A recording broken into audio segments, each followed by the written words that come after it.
Hello friends, what's up? My name is Ritesh Kumar. I am an English spoken trainer. I'm always ready to help you to speak fluent English if you really want to speak fluent English. Is that clear now? मैं हमेशा उन बच्चों के लिए तैयार रहता हूँ सिखाने के लिए जो वाकई में एगर होते हैं, एक्साइटेड होते हैं सीखने के लिए।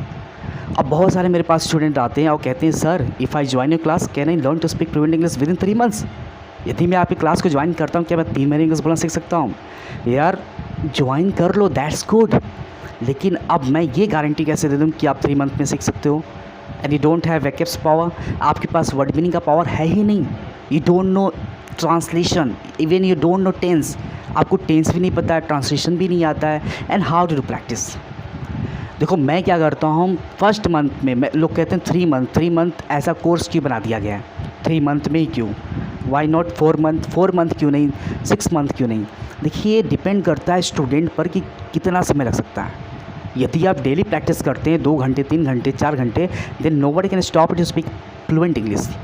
फिर आपको कोई रोक नहीं सकता है बोलने से, बट इसके लिए थोड़ा समय देना पड़ेगा। हो सकता है आप 2 मंथ में सीख जाए, 4 मंथ में सीख जाए, 3 मंथ में सीख जाए। ये डिपेंड करता है स्टूडेंट पर डिपेंड करता है कि वो कितना समय ले सकता है और कितना समय प्रैक्टिस के लिए देता है। जब मैं when I was student of class 9th ना, I didn't know to speak a word in English. मुझे एक शब्द भी मतलब बोलना बड़ा मुश्किल होता था इंग्लिश में, एक सेंटेंस बोलना बड़ा डिफ़िकल्ट लगता था। I use to ask my questions to my teachers. मैं अपनी क्वेश्चंस को टीचर से पूछता था, sir I want to speak fluent English but how can I? मैं इंग्लिश बोलना चाहता हूँ बट कैसे बोलूँ, कैसे बोल सकता हूँ? तो मेरे टीचर्स का बस जवाब यही होता था, do practice do practice do practice, सिर्फ प्रैक्टिस करो। But they didn't tell me how to do practice.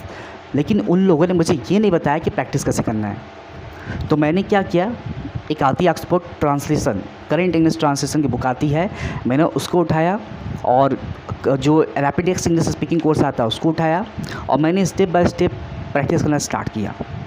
और प्रैक्टिस करने का तरीका एक्चुअली मैंने बहुत सारे स्पीकिंग क्लासेस भी ज्वाइन किया बनारस में और कछुआ साइड, मिर्ज़ापुर, कहाँ नहीं किया। उस टाइम मैं बोल सकता था but I was not confident. मैं कॉन्फिडेंट नहीं था कि आई वॉज स्पीकिंग राइट और नॉट। उस टाइम मैं सही बोल रहा था कि नहीं। सो इसलिए मैंने क्लासेस ज्वाइन किया, मैं वहाँ गया, बहुत कुछ सीखने को मिला कि प्रैक्टिस कैसे करना है, क्या करना है, कुछ अपने आइडियाज़ अपना है। तो आज भी मैं अपने आइडियाज़ से ही बच्चों को सिखाता हूँ, अपने आइडियाज़ ही देता हूँ कैसे प्रैक्टिस करना है। इतना यूनिक ट्रिक बताता हूँ। अगर आप मेरे चैनल को अभी तक सब्सक्राइब नहीं किया तो सब्सक्राइब कर लो, क्योंकि मैं आपको जो भी स्टेप बताऊँगा बड़ा सिंपलेस्ट ईजीएस्ट वे बताऊँगा। अगर आप प्रैक्टिस करना चाहते हैं तो आप आसानी से कर सकते हैं। क्योंकि देखिए मैं भी एक स्टूडेंट था जो कि बहुत वीक स्टूडेंट था और I didn't to speak word in English. मैंने आपको बताया कि मुझे एक शब्द बोलना कितना मुश्किल होता था, but today I can speak because of my practice. आज मैं बोल सकता हूँ क्योंकि मैंने बहुत प्रैक्टिस किया था। I did practice, that's why. So यदि आप भी जीरो से हीरो बनना चाहते हैं, यानी शुरू से सीखना चाहते हैं इंग्लिश बोलना, तो आप मेरे चैनल को सब्सक्राइब कर लीजिए। मैं जो भी वीडियोस है, जो भी चीज़ें हैं, प्रैक्टिस करने के स्टेप्स हैं, मैं आपको पर डे दूंगा। आप उस तरह अगर प्रैक्टिस करेंगे तो डेफिनेटली आप बोल पाएंगे। तो उसके लिए स्टेप बाय स्टेप चलना है, चीज़ों को धीरे धीरे सीखना है। एक्साइटमेंट में आकर उस चीज़ को नहीं सीखना है कि सर क्या मैं 3 महीने में सीख सकता हूँ, क्या मैं 2 महीने में सीख सकता हूँ और क्या मैं 1 महीने में सीख सकता हूँ। ये डिपेंड करता है स्टूडेंट पर कि उसको कितनी चीज़ें आते हैं। जो भी मैं स्टेप बाय स्टेप चीज़ें बताता हूँ वो उसमें क्या होता है कि 1 मंथ, कम से कम 1 महीना मैं उसको लेता हूँ, प्रैक्टिस कराता हूँ। और वो प्रैक्टिस कैसे कराता हूँ मैं नेक्स्ट वीडियो में बताऊँगा स्टेप बाय स्टेप।